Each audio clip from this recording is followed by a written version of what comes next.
Well, it's time. I'm sure lots of people are still jumping in, but I can do my introduction and then by the time George starts, I'm sure everyone will be here.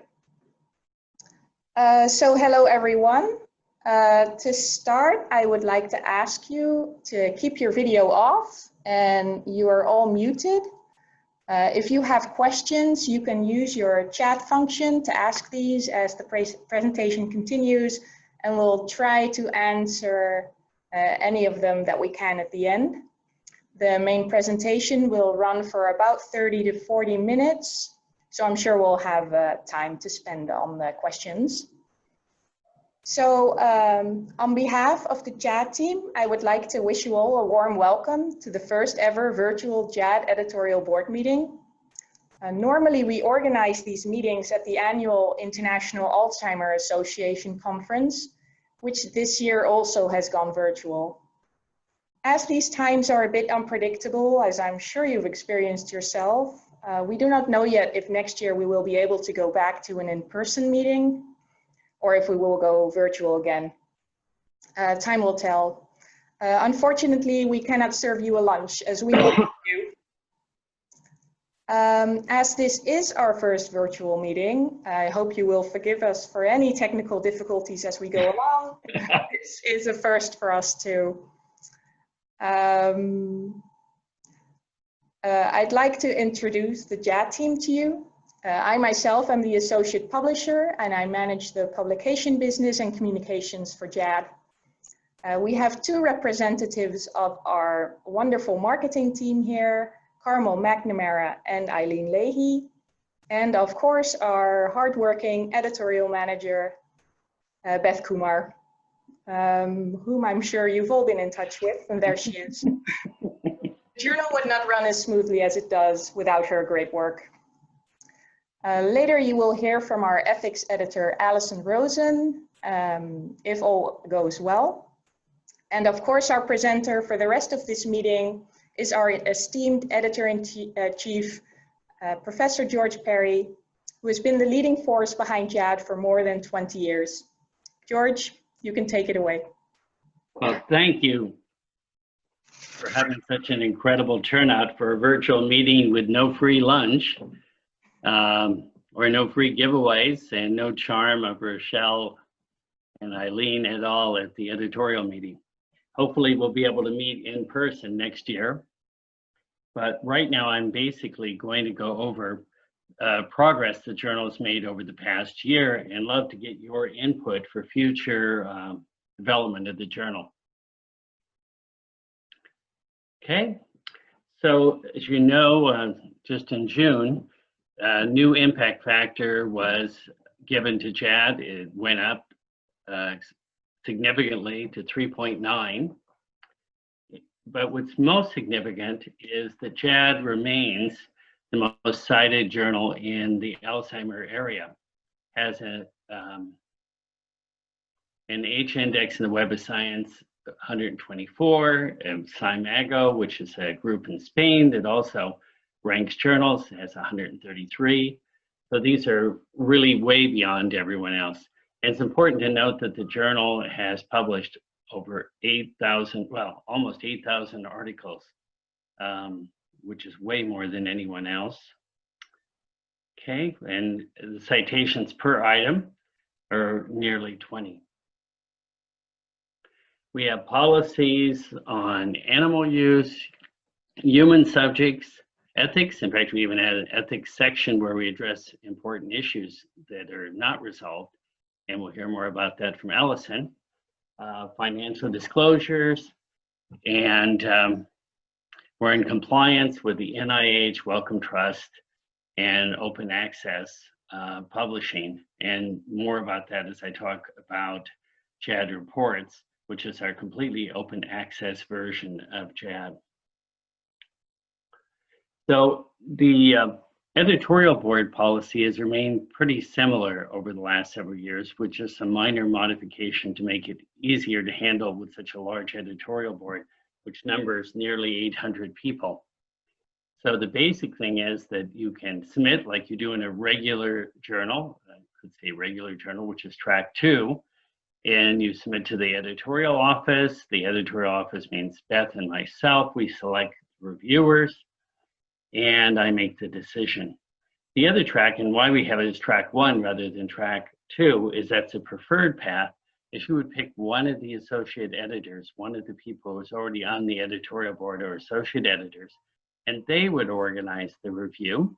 You could either run to them directly or suggest them on your letter of submission, and then they would handle the initial review, and then a preliminary decision would be made by them, and then I would make the final decision again, which usually is the same as recommended. This particular method is meant to create a greater community in the Alzheimer field, and also to get beyond ideas that I myself or some of our other senior editors would think were important. So it allows us to branch into new areas. So the journal is, you've heard from Rochelle, like the staff of iOS and our editorial staff, like Beth and myself. But also beyond that, we have all of you that are participating today as major parts of running the journal. The deputy editors are major parts of what's happening, running reviews and coordinating things. We also have and that is Drs. Avila, Reda, Tabaton, and Sue. And the reviews editor, Daniela Galamberte, she coordinates collecting more reviews, which you'll see is also a major part of the senior editor's role, because we want to get reviews that reflect the field. And Allison Rosen, that you hear about later, coordinates some of the novel issues that are happening with ethics of Alzheimer's disease in multiple areas. Senior editor status, those listed here, are those that are very active in the journal, handling articles, soliciting articles, etc.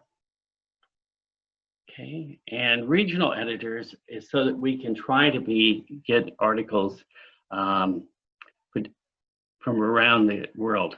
And particularly, we looked at regional editors in areas that we would like to have more publications from, and that is South America. So that's why we have 2 editors, Dr. Mangione and Ferreira. Japan, we have Nanamura, and you can see that we have 3 from China, an editor from Australia, Colin Masters, and Amos Korchin representing the Middle East. So this is to get more representation from areas that you'll see that we probably should be encouraging more. The prevention editor is Dharma Kalasa. Dharma has been a strong advocate for Alzheimer's disease as a lifestyle condition, and has been advocating this even before Jad existed, since the mid-1990s. So it really is a way ahead of the time there. And many of you will know that Aaron Sorensen has played a leading role in an objective analysis of the scientometric scape of which Alzheimer's disease exists. So this is where our editorial board is located.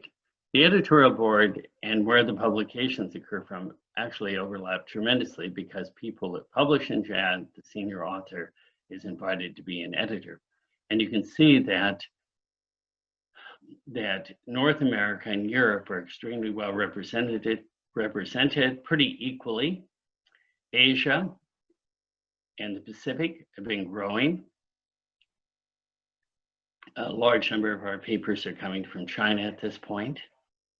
And South America is a small piece that we would really like to grow, as well as the Middle East. Okay, then when we have who are the ones that are doing a lot of the work in reviewing, well, the top reviewers last year were Drs. Avila, Gu, Moreda, Passanetti, and Swerdlow. And these are the acts of service, which play a major role in becoming senior editor and maintaining your editorial status. If you have a question about where you are on your acts of service, if you can't figure this out, you can ask Beth. She keeps records of all of us quite meticulously. Okay, so back to citations per year.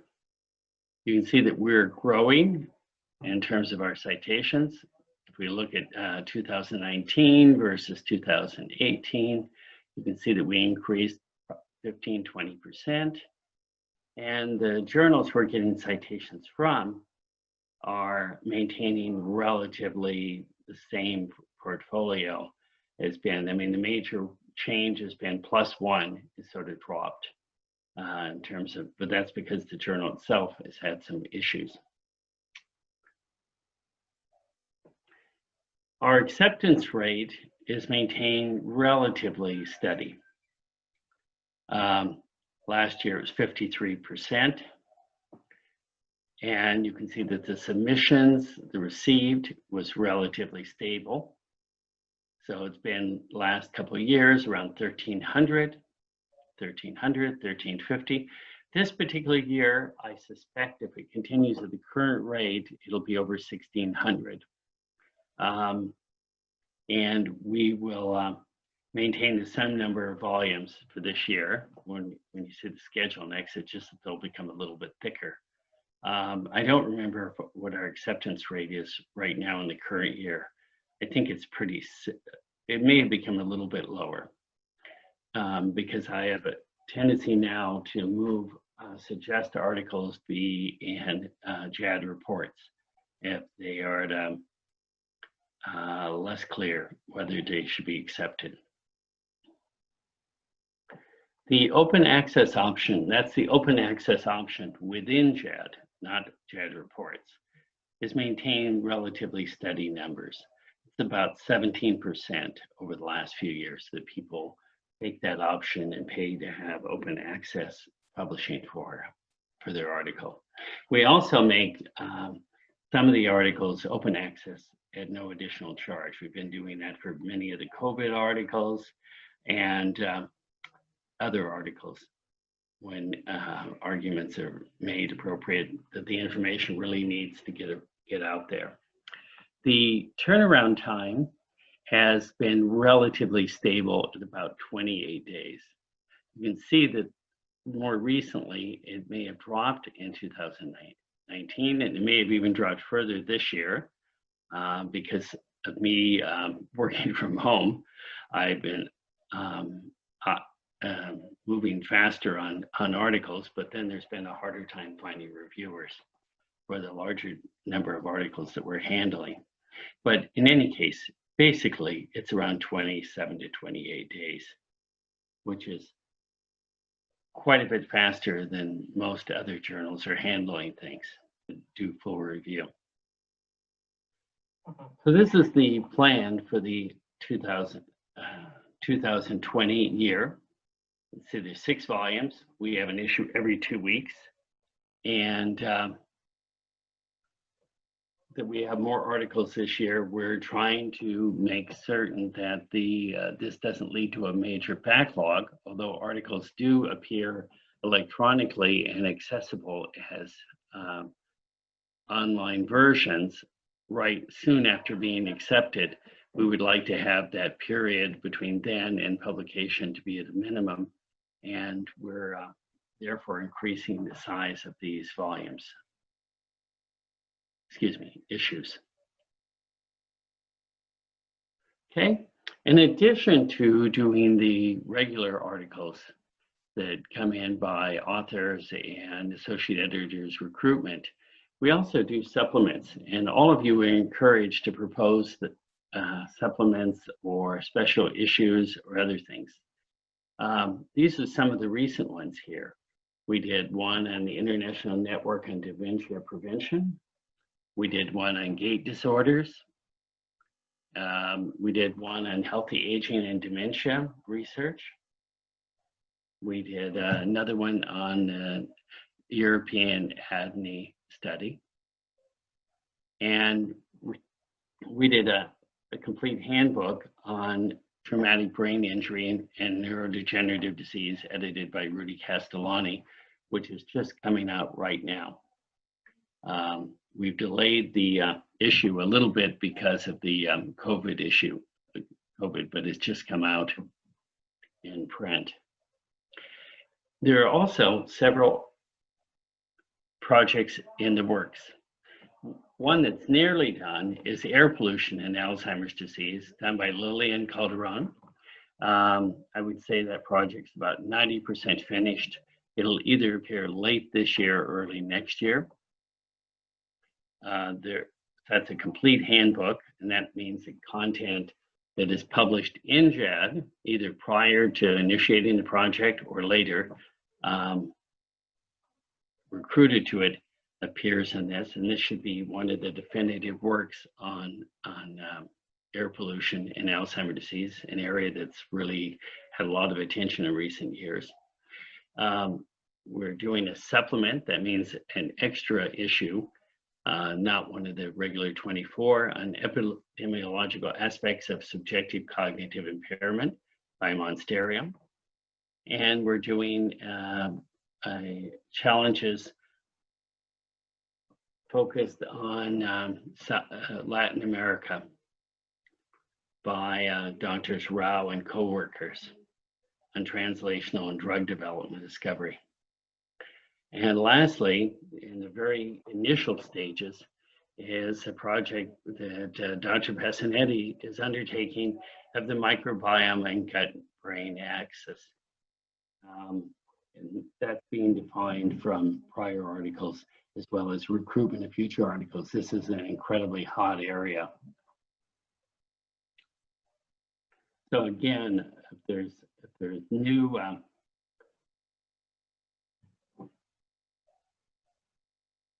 ideas that you think that could be put together, either as a supplement, a mini forum. The difference is how many articles do you have as to what format we use. Is Allison available now? Rochelle? So she hasn't signed on yet, so I fear it's too early in California. Great. Okay, well, I'll see how well I can read this. Okay.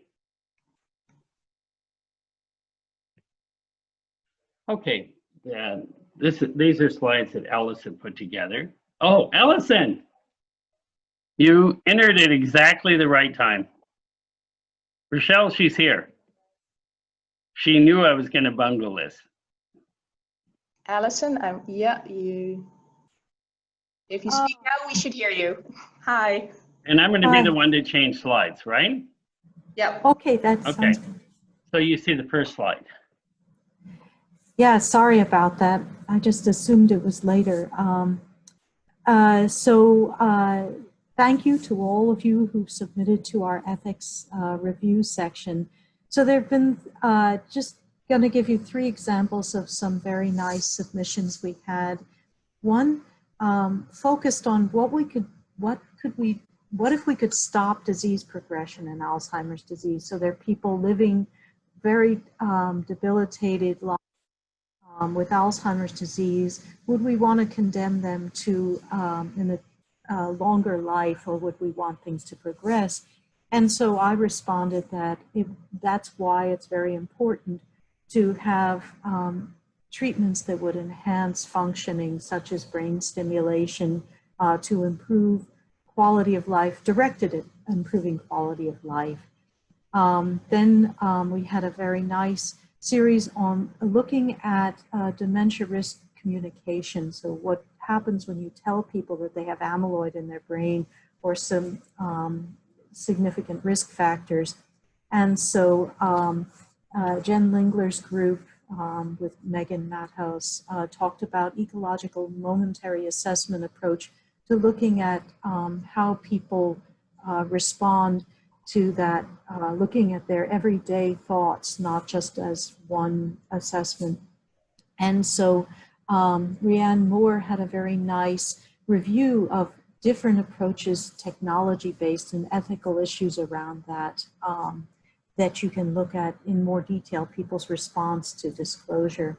And then we had a very interesting series of papers on robots and there was a case example of this little cyber pet that you can leave Alzheimer's patients with, and it provides them companionship, and that's very important in this pandemic where a lot of people are isolated.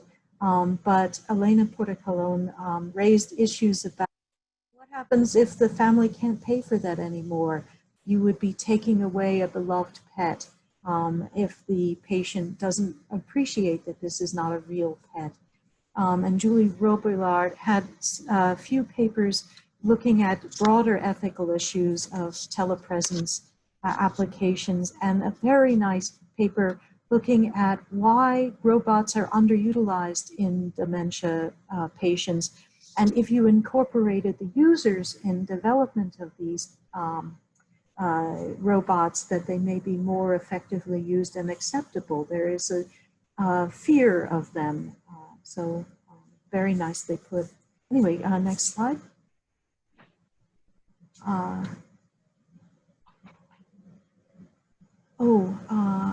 guess it's wrong. No, hold on. Okay. I went back, sorry. So here, if you submit to us, we can have a blog. And so we related that to why it's so valuable in the pandemic to have robots that they can't get the disease. Moving on to the next slide. So it's something you can ask for. This is something, if you've been to the National Alzheimer's Center meetings, you've seen before. But basically, we have a group that we would welcome participation, basically looking at the question of, if you have Alzheimer's or dementia risk information, what do you do with that? Now it's part of an enrichment strategy where you can take people who are amyloid positive or ApoE positive, now blood-based biomarkers. And so you have to communicate this, what's the impact on patients, and when or how should we disclose it.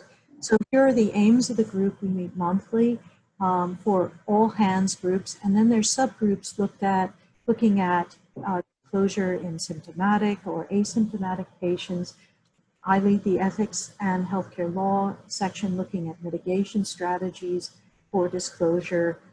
We have a group looking at the evidence basis for risk information, and then we have a stakeholder group and a training group.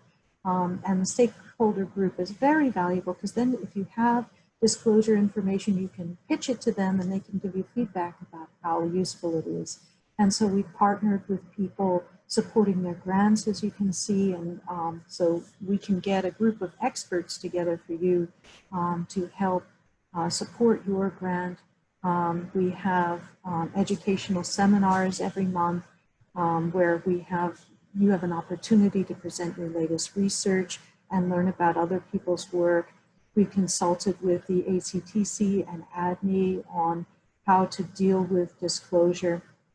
And we're working on papers together where you can be part of the paper. So that's my section. Thank you. Yeah, and I think it's also a useful model you're mentioning is using Jad for working groups as a way to publish consensus papers, etc. And you know, whether if you're in an iStart group, one of the PIAs, Jad can be an outlet for those. And if you talk with me early on in development, there's always a possibility I can convince the publisher to waive some of the charges associated with publishing it, etc. Rochelle heard that. Right? We're working. We're working on a group paper describing the group, and then what happens is that people have a lot of ideas, and I tell them quietly, if you'd like, we can build that into a larger paper that's bundled together with this. And so there are all sorts of exciting questions about privacy and defacing and sharing data that can be expanded, built into this. So we'll probably have a series of papers, and all is welcome to join our group paper. And that's a model that can be used in other areas beyond ethics. And if you have a few papers together, that can be a mini forum or something like that. But thank you very much, Allison, for your leadership in this area. And thank you for joining us at truly the last minute. Right? Oh, I'm so sorry about that. No, I'm excited you joined us. Okay. So again, we'll look at what are some of the top cited articles over the history of Jad. Remaining at the top is Suzanne de la Monte's insulin study, and in which she coined the term type 3 diabetes for Alzheimer's disease, which has nearly 1,000 citations. One of the new papers that's moved up is an old paper from us, moved in the top 10, and that is an article by Dennis Selko about amyloid beta cytotoxicity, certainly something that is with us based on the Biogen studies, et cetera, in major parts of therapeutics. Otherwise, you can see the type of work people are very interested in among scientists, which would be the citations, would be the relationship of Alzheimer's disease to amyloid, biomarkers, such as this #2 paper that won the award, and as I said, amyloid, insulin, and this is insulin also, and therapeutic treatments, curcumin. Okay, there we go. Viewing articles is, let me see something. Wait, no. Okay, the top viewed articles is like a precursor. What's the could be the citations, but it also is that they engender a lot of interest. And you can see that case, treatments with electromagnetic treatment. In this particular case, coffee is always related to caffeine, or anything related to it is something there's been a lot of interest in. So you talk from Ellison, robotics as pets for dementia care. All of you have probably seen the seal at the Alzheimer meeting. We were right next to them last year. Microbes, tremendous interest. That's why we're doing the handbook in this topic right now. Treatment, Dr. Cummings, who's always been someone that genders a lot of interest in his views on therapeutics. More caffeine work, etc. And amyloid beta. A really careful discussion about the oligomer hypothesis from Dr. Klein. I think I missed something. How do I go back? Just see, hold on here. Yeah, this is what I did not do. So I meant over this could looked about the same. Anyway, so just in recent articles, which ones have been the most cited? The Klein work on oligomers, which is an incredibly wonderful article on understanding oligomers. The religious order study, an incredible article just describing understanding population-based studies that Julie Snyder put together. And work on mitochondria, gut microbiome, nutrition, other type of population-based studies, curcumin as a treatment, oxidative stress review by Helen Butterfield, and metals by Ashley Bush, multivariate approach to detection. Okay. This is just saying what I recently said. This is the book series, and the handbook series, if you decide that you would have an idea for one, that we would work with you, Beth and I, and help you through every step of the way. As I mentioned before, the 8th in the series will be on air pollution, which is almost done. Number 9 is being done by Passinetti. Number 10, working together with Aaron Sorensen on a book that looks at therapeutic strategies and where they are now, various different pathways that are there. And I will be calling on many of you for ideas about putting together articles for it. But that's still in the very, very formative stage. So I mentioned earlier Jad Reports, which we launched a few years ago.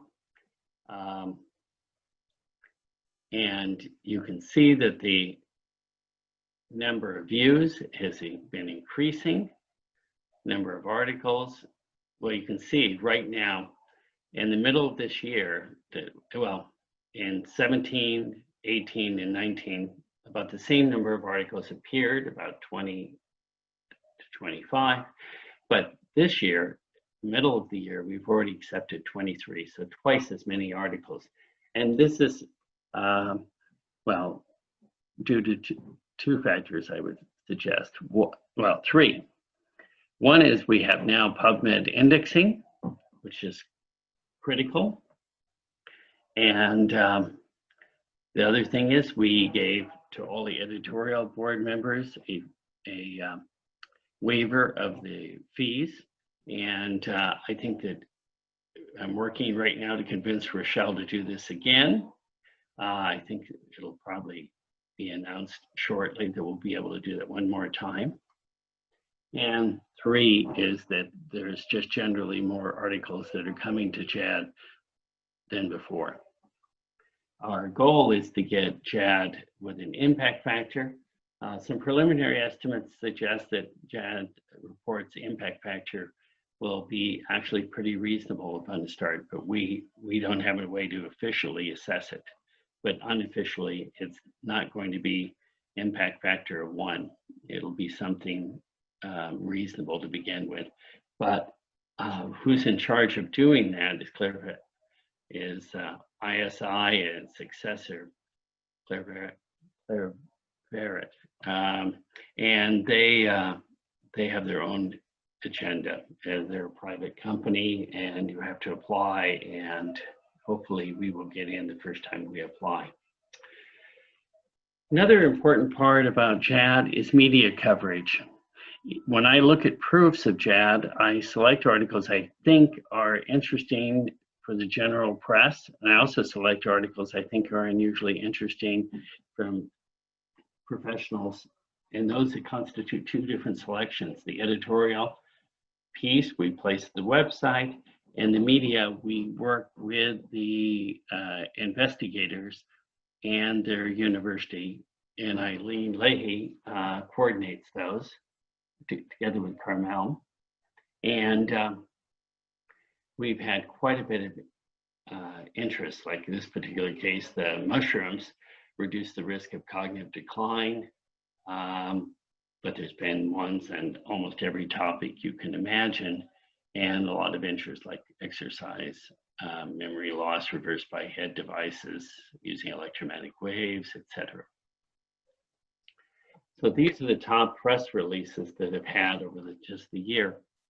Now, it's not just me determining whether you should have a press release. If you're an author and think that you should have a press release and have us support it, just write to me. You can write to Beth, and we will work with you on that. And if you want to have a quote from me as an independent validation that the work's important, I can work with you on that. So these are some that had a lot of media interest, and that's measured by the altimetric score. And the mushroom article, the electromagnetic waves. These numbers are a measure of how much interest there was in the media. Exercise slowing the effects of Alzheimer's disease. Brain injury is a cause of dementia in some cases, or a diet having an effect. Those are all things that people have a lot of interest in the popular press, and we try to get your work out there. This is an example of one of these successful ones. It's not the only one. This is an ultrametric graph, this little ring, and this has to do whether news outlets get it, blogs, Twitters, Facebook, video upload, etc. And that kind of measures how many things are going together. And this article had a tremendous interest, and you can see it was throughout the world. Australia, Singapore is probably too small to show there on this map, but India, South Africa, parts of Europe and North America had a tremendous interest in this mushroom study.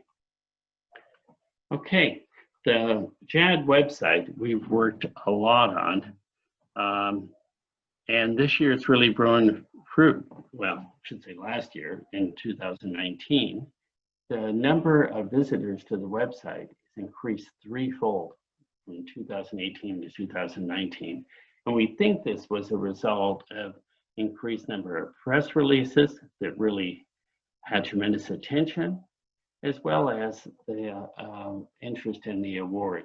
For example, when we announced the award last year, you can see that little peak. When we have PR that's particularly interesting, like memory loss reversed, leads to more peaks, etc. So when we approach you suggesting we would work with you to do a press release, not everybody accepts that offer, but please consider it. We will do a lot of the work for you. And it's to our benefit to get your work promoted as well as the journal. Okay. So other features that are part of the website, and love to have other ideas, we have the blog, and that's something that we ask people to do. To write blogs on different topics, and that's different than writing a regular review. Letters to the editor, commenting about articles or things like articles. We now publish almost all of them. Essentially 99% of them go in the online version, the website. We have these rankings. We haven't updated them for a few years, mainly because it's really not an easy task to do the analysis. We will be doing one shortly to produce this next book, Aaron and I.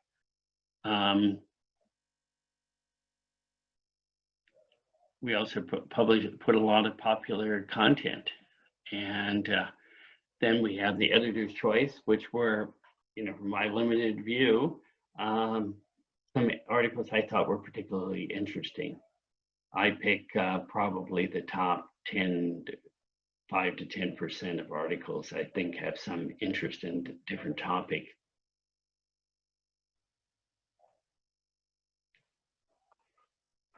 Facebook Jad is something that iOS maintains and myself. I use it as a way since there are nearly 4,000 followers, and a high percentage of those are interested public in Alzheimer's disease. In other words, probably family members or caregivers of people with Alzheimer's disease, or maybe even Alzheimer's patients, as you will see from a recent blog we put in, that patients with Alzheimer's disease are also involved in social media early in the disease. In any case, these people want to have a place where they can find relatively authoritative material. So I post a lot of articles that are in the popular press, as well as the scientific coverage of important findings, whether it's an ALS Forum, Alzheimer Weekly, New York Times, Wall Street Journal, all of those things. I post them there, whether I agree with them or not. I just think it can be a useful place to find information. Okay, Twitter is newer. I don't tend to post things there so often myself, but most of the time we're posting information about Jad. And, oops.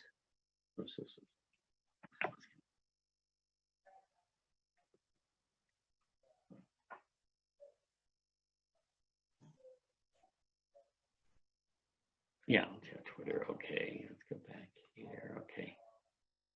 Oh, wow, how do I get back to here, okay.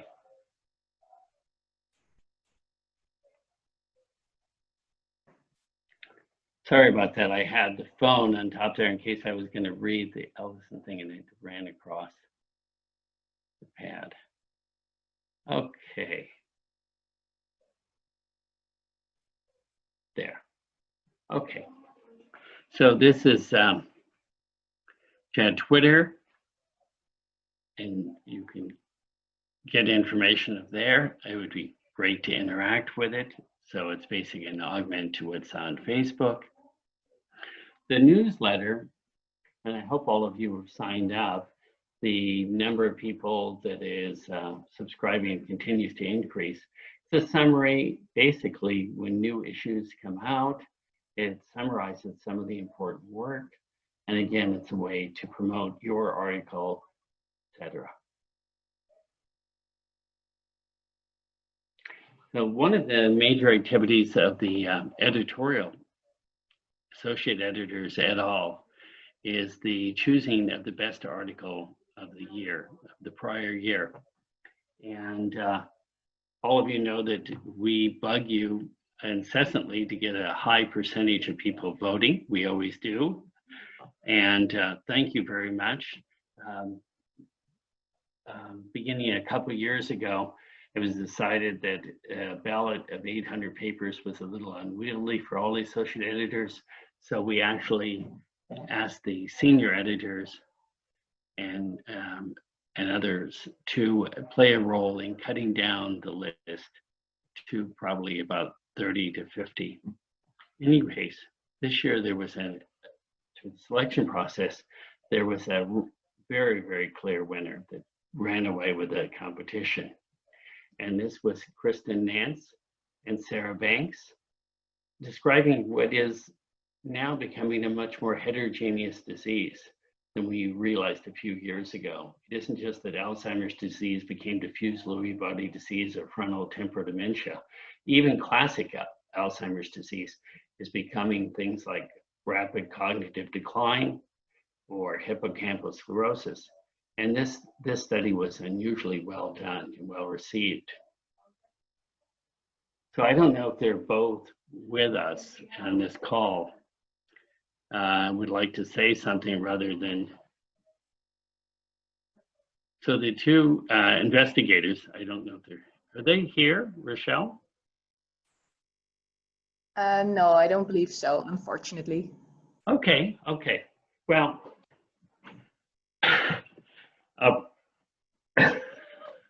anyway, pretend to give them the award there. Anyway, Kristen Nance and Sarah Banks were the co-winners of this award this year.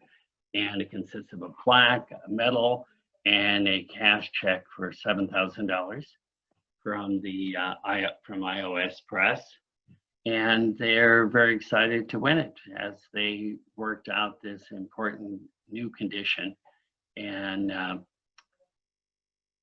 helping to define new conditions leads to more effective ways of treating when you do therapeutic trials, et cetera, if you're dealing with a more homogeneous population. And we now realize that heterogeneity is not so easy to figure out. So anyway, we're really delighted that they were the co-winners of this prize. So that finishes my formal presentation. Again, we have to thank the winners of the prize and those other authors that have really made Jad continue to be important in the field. I can see by the type of articles that we're getting submitted that we're becoming really the journal of record. I know we have other journals that are competing with us all the time, and I work closely with them. I'm on the editorial board, and we congratulate each other. Our Editorial and I are constantly sending emails, congratulating each other in both directions. We both have different functions in that regard. And the other part is, again, thanking all of you, not just as authors, as being editors of Jad. You're the one who runs the journal and provides a tremendous amount of its direction. That's how the journal can reflect the field. So I want to thank you very much, and I'm available for questions. And if you want to follow up with anything after, you can send me an email, either to Perry, George, perry@utsa.edu or perry2500@gmail.com. Okay, Rochelle, what do I do next? Do we have questions?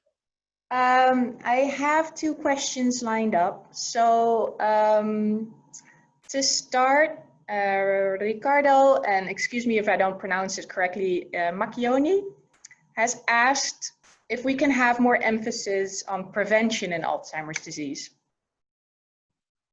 And it was seconded by several people.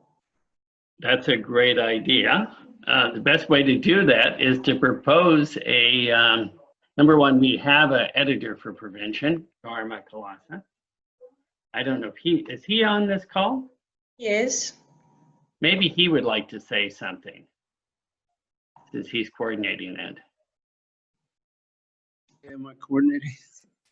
Yes, George, what exactly do you want me to talk about? Well, what you're doing to get more material about prevention of Alzheimer's disease in the journal. Well, we've continued doing our research and I think you have one now that's been submitted to JAD. Oh, no, I know you're submitting articles, but in terms of us trying to get more content or maybe putting together an issue, or maybe that would be something that would be useful, a handbook or a supplement. No, that's what I was just thinking of actually. I was thinking of two things. Number one, a supplement on the whole field of prevention with lifestyle. And then number two, I was thinking about the article that I've been thinking about that I talked to you about the Yes. idea of spirituality as a new dimension in Alzheimer's prevention. It could put that in that supplement or do a whole supplement on the meditation spirituality connection with Alzheimer's prevention. One of those two, I think,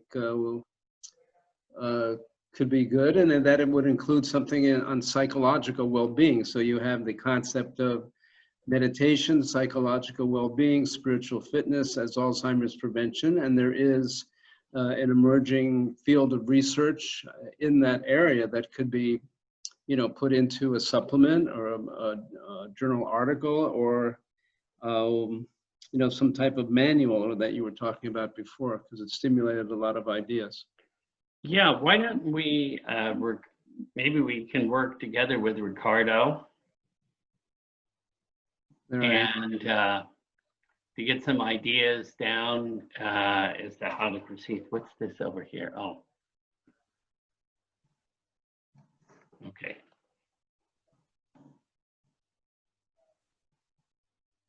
Yes, that would be great. Be happy to do that. It'd be exciting, and it's actually what I've been thinking about anyway. So It's a way to get, the information, and would we, discuss about the issue of how that relates to lifestyle more generally, like the finger study, et cetera. Absolutely, yeah. And also, there's a lot of information out there. For example, Helen Lavretsky, who we've worked with, she's published articles, has this book. I don't know if you can see it, but it's called Resilience and Aging. Research and practice. There's a lot of really good information in there as well that includes well-being and spirituality and measurements and other things that improve lifestyle in general, decrease a lot of the risk factors for Alzheimer's disease, and also enhance a person's well-being and quality of life and their cognition, of course. Let's see, Ricardo, did we answer your question? Well, I think well enough that we can go to the next. Okay, next question. Yeah, but of course, any ideas that people have, you can contact us at any time. If you want to do a handbook, if you want to do a supplement or a section in the journal, it doesn't have to be 30 articles, it could be 5. Please let us know, we're very happy to hear your ideas. And George especially is open to any new and innovative ideas. Probably too open. No. You can never be too open, though. So in the chat, there's been a discussion going on how to make sure that we get more papers from Latin America. And one of the problems is are publication fees, that it's hard for people to find the funds to publish. So the question was if these could be lowered for these authors. And that's for you to answer, Rochelle, not me. And I was going to. So let me see, who is it? Paolo Caramelli has already found our instruction for waivers, which is that you ask for a waiver before you submit so we can evaluate your request and give you a yes or no answer. And yes, we do follow the Hinari project by the World Health Organization, which has a list of eligible countries that get a full waiver. And we give the waiver both to the countries at level A and B, I think they're called. Every country that's listed there gets a waiver. There is an option if you are doing a collection of papers via supplement or a section where we give discounts to papers as well. You could do this via a sponsorship where you pay for all the authors together, or each author may get a discount if they pay for each paper themselves. And I usually give about a 50% off if that helps. If that's still too steep, you know, talk to us more and we can see what we can do. And it's actually George who will maybe twist my arm. Maybe. If he is interested enough in the topic, there's a lot we can do. So again, please put your request before us for our evaluation. It depends a lot on how topical the topic is, you know, how important the topic is during that particular time. So a topic like lifestyle might be, you know, and prevention might be an area that is hot, but let's see how the outline looks. And I know that we waived it for a lot of the air pollution articles, but it just depends on each case. Yeah. And the other thought, which we don't even have it represented, is papers from Africa. I don't even know if we have papers from Africa. I mean, maybe I've had one from Egypt, but sub-Saharan Africa, I don't know if we've had any. We get hardly anything. Yeah, so that, I mean, the Middle East, we've been working, especially with Iran, as having a lot of papers that have submitted because Iranian science has become quite interested in Alzheimer's disease over the last couple of years. Of course, Israel is part of the Middle East and publishes quite often in Jad, but beyond Iran and Israel, I don't even know that there are that many other places. In Africa would be, you know, making those connections would be useful. And I do make an effort when articles come from countries like Africa or Iran, I probably will be much more lenient to try to get representation in terms of the review characteristics. The other piece is that sometimes I move articles or suggest them to waterfall over to Jad reports, and I know it's an issue for some people that doesn't have an official impact factor, but it will. And all the indications are that the initial impact factor will actually be reasonable. Reasonable doesn't mean 10, it means some number that's above 1 or 2. We're thinking it'll probably be around 3. But anyway, that's something we can't control, and hopefully it'll happen this year, if not, soon. Maybe you should mention something, Rochelle, that you're applying for Clairvant, whatever it is. Clairvant. Yeah, that you're applying for that this year, correct? Yes. My audio sounds a bit weird. Oh, I'm sorry. I'm at the same distance as before. I hope it's my wife works at home and she's in one part of the house doing video and I'm at this part of the house doing video. That's what. Yeah, I think I sound better now. So I did submit Jad reports to the Web of Science. Oh, you did? Clarivate, yes. A review there usually takes about a year, and you have to be accepted to a pre-database first nowadays. So you have to wait for 2 answers, first to get into the pre-database and then to get into the main database. And then depending on their decision and how you're tracking, you will get an impact factor in the next year. But the review can be quite unpredictable, so we never know how it's going to turn out. Hopefully well. Are they just as erratic as they used to be? Yes. Oh, yeah. And there's not much we can do about it except wait. That was the case we had before. To get Jad impact, we actually had to have the woman that was in charge be out for the day, and I interacted with her boss, Eileen and I. And if it hadn't been for that, we probably would have been there another year or 2. Because when you don't succeed, they penalize you for 2 years. Yes.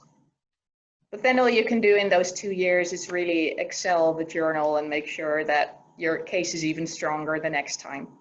That's what we did before. But right now, the journal's doing really well. So thank you for the support.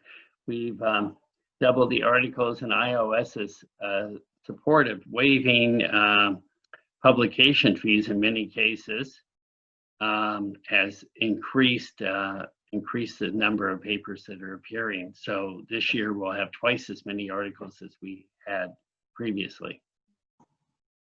And the other open access journals, the Alzheimer's Association, the ones that are associated with Alzheimer's dementia, are not indexed either, correct?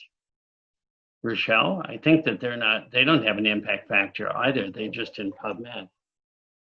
Sorry, which one? Which one? Alzheimer's and therapy, the ones that that are partners of Alzheimer's and dementia. They have 2 on, Yeah. neither of those. No. Neither of them are indexed, because I'm a member of the editorial board, and the way they present it sounds like they're indexed, but they're actually at the same state we are. They were not in the list this year. Yeah, so they are. Same issue. It's not easy to get in. So unless you're a nature journal, then you just exactly. zoom in. But all the other mortal journals have to spend a lot of time. What are some more questions? Yeah, so Claudio Babyloni asked if we could do interviews with authors of significant papers on the website. I think that would be a great idea. Can we support that to the website? So these type of things are quite work intensive to run, and we do the blogs maybe as an alternative, where we ask the author to actually submit a text themselves, which we have moderate success with. So if you want we have more success with videos though. If you want to profile yourself and your work, consider writing a blog for us. We may be able to run interviews in the future, but we basically have to hire someone to write these if we do. So we haven't gotten that far yet. We can't just put some raw video up in the website, making certain that it's not inflammatory. Yeah. Oh, okay, thanks. Okay, you answered it. We can take it under consideration and talk about this further. We have monthly calls, our core team, about the future of Jad and what we're going to do and what projects we're going to run. So again, this is an opportunity. If you have an idea or you want to sort of be present in those for an occasion and pitch your thought, feel free and let us know. So he could make his case during our next monthly meeting. He could join us. Maybe so, yeah. So at the same time, I'm trying to see what the other questions are. Yeah, there's 91 comments here. Oh, Darwin saying we could do live, we could do them on Facebook. At the Facebook page, which is also much less serious. That'd be something to consider. Yeah, if somebody has it where I can just post a link.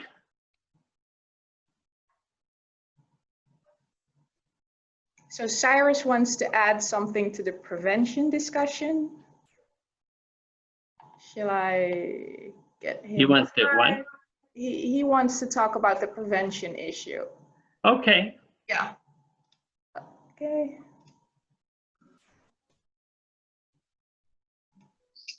Let's see him. Hello, can everybody hear me? Yep. This is Cyrus Raji. First of all, thanks George and Beth and Rausjo for such a great meeting and summary of how wonderfully the journal has been doing. And of course, I've been publishing in the journal now actively for the last 4 or 5 years, and it's been a fantastic experience to see these papers get such well-deserved attention from everybody. So, it's interesting, George, you and I had talked a few years ago about actually me working on a prevention book. And I think at the time— Yeah, now you reminded me. Well, at the time we wanted to expand 25 invitations out to interested co-authors. And since we have at least 91 people on the call now, I want to make a plug. This may be the most effective way to do it now. Mm-hmm. This may be the best way to make a plug. And so we want to try to see if we can obtain articles on any prevention aspect of interest for publication in a standalone book on prevention. And, George has, recruited me to work on this, but anyone who wants to help with the process is welcome to approach. And I think, any topic, whether it's, primary, secondary, tertiary prevention, epidemiologic aspects of prevention, imaging related, or even basic science models, I think are all welcome for consideration. And I of course, for selfish reasons, say this too, George, but as you know, you have personally seen some data from me recently about this that I was holed up working on obesity and inflammation. And so that might also be of potential interest for this or a related Well, we prevention had this issue. recent paper from one of your former collaborators, Dr. Amin, and really, really interesting about how the brain is different during obesity, even for normal people. Correct. And so I think there are all sorts of interesting articles to consider. So I just want to, now that I'm done with, my other efforts, I would really like to redouble my interest in doing this. And on a related note, I also wanted to thank you for making all the COVID-19 content free, because I don't know if that's been emphasized enough, how Journal of Alzheimer's Disease is now getting some really cutting edge COVID-19 articles from, colleagues of mine and others who are interested in this topic and how it affects the brain. Yeah, we're getting more and more articles in this topic. And one of the things when I wrote this short note is that I'm really kind of concerned that no one's discussing just about the demographics of COVID. Probably most of the people, at least in the developed world, that are dying probably have Alzheimer's disease. And no one is commenting about this from the Alzheimer's Association or other foundations. And I don't really, and I'm a member of some of the advisory groups through these, and no one wants to discuss it. And I wonder if people are more susceptible when they have Alzheimer's disease, or is it just because they're living in nursing homes? But we don't really know anything about this. Yeah, so actually it's interesting you bring that up, because I was trying to get some work submitted recently on a prevention paper, and one of the comments I got from a reviewer, and it was a really caustic remark, was, well, why should we be interested in preventing Alzheimer's disease? Because COVID-19 is going to wipe most of them out anyway. And I was That's too what shocked. I'm very concerned. I was too shocked to know of a good answer to that, but I'm telling you this because you'll be able to think of a much better answer, I think. No, I actually fear that that is some of the issues that are being there. And I hope Allison's listening, the ethics about this. You should discuss it with Wes. That could be, so Wes was to help me out on the prevention book as well, but that could be an article unto itself, which I think is going to be a unique aspect on the prevention that nobody was thinking about before. And the related ethics, I do think, become a key part of the discussion. So let's, so that we can. And by the way, I'm getting a lot of responses about the prevention book now. So maybe this chat was the best way to do it. Yeah, no, and it's a good way to jar my memory. So we can all discuss with Dharma and Ricardo and others that want to participate. And this could be done if it's a standalone book as a handbook where you solicit articles to be in Jad, so that way that they're indexed. And that's the way in which we've done most of the books, is where they appear in Jad as well as in a book, so that the authors have access. Okay, so thanks very much, Cyrus. I'm glad you, as usual, you moved ahead. So Rochelle, another question? we have quite a discussion going on over the chat, which I am saving. So if we don't get to your comment or question, we will try to get back to you personally. And some people have had to leave in the meantime. We have run over our hour, George, so maybe it's time to sort of round it up now. Yeah, no, I think, and I will discuss, I see a lot of people there in the South American group asking about waivers and things like that. That may be something that we need to, well, I think we do need to discuss, and well, I will lobby for it. And the, at least to get things rolling with regard to South America. And if we do that, I think we need to do the same for Africa. Although I don't know how many articles we'll end up getting. We probably need to really reach out in that regard. So if you know investigators in Africa that we can reach out to, that would be really the most help. Okay, and otherwise I think that we will congratulate the winners of our award. And all of you, thank you so much for doing so much to develop the journal. Thank you. So I'm leaving. You, George. Thank you for the wonderful presentation.